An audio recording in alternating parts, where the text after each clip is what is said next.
Hello everyone, my name is Dr. Divya Ghai Chopra and I am a psychiatrist in Dehradun. Perinatal period or the period associated with pregnancy, it is a very important period in a woman's life. Perinatal period is that period when the mental health problems can also increase.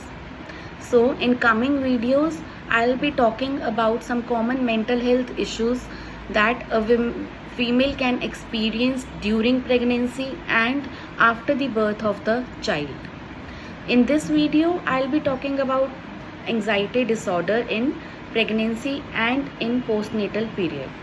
So perinatal period is divided into two parts. Antenatal means during pregnancy and postnatal means after the birth of the child. So what is the prevalence of anxiety disorders in perinatal period?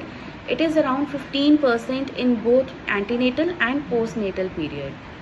But the chances of anxiety disorder, it increases as the pregnancy progresses, and it also increases after the birth of the child.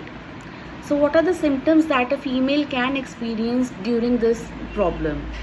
So anxiety disorder can have physiological symptoms, means a woman can experience physical symptoms जिसमें कि she will experience heart pounding, she can experience nausea मतलब कि उल्टी आने की feeling होना, sir भारी भारी रहना या बहुत ज़्यादा हेडेक होना, डायरिया यानी कि लूज मोशंस होना, बार बार यूरिन आने की सेंसेशन होना, गला सूख जाना या मुंह का सूख जाना, डिजीनेस होना यानी कि चक्कर आना, चेस्ट में भारी भारीपन फील होना, बेचैनी होना।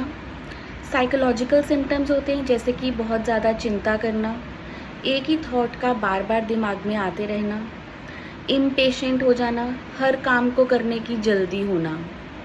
कॉग्निटिव सिम्टम्स होते हैं जैसे कि किसी भी चीज़ में कॉन्सेंट्रेट करने में प्रॉब्लम होना, चीज़ों को याद रखने में प्रॉब्लम आना ना। कुछ सिम्टम्स होते हैं जो कि प्रेगनेंसी के साथ स्पेसिफिक होते हैं, मींस प्रेगनेंसी स्पेसिफिक एंजाइटी।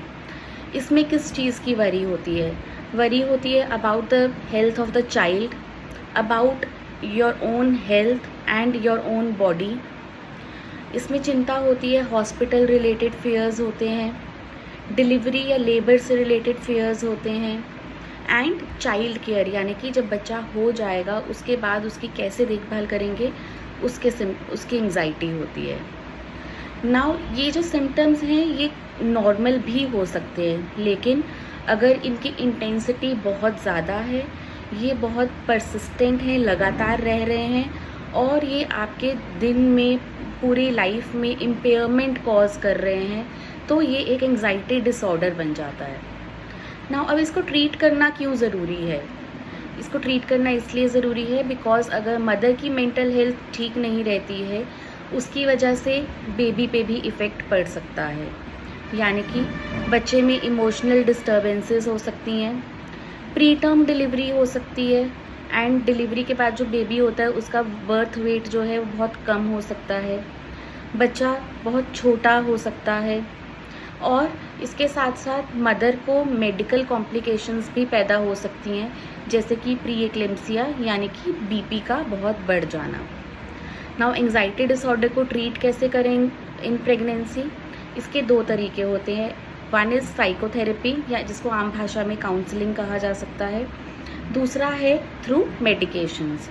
कुछ मेडिकेशंस ऐसी हैं जो कि प्रेगनेंसी में सेफ़ हैं और इनको बिना किसी डर के कंज्यूम किया जा सकता है, बट उसके लिए हमेशा आपको साइकाइट्रिस्ट की हेल्प लेनी चाहिए। So I hope this video will help you and you will take care of yourself during your pregnancy period and after the birth of the child. Thank you so much.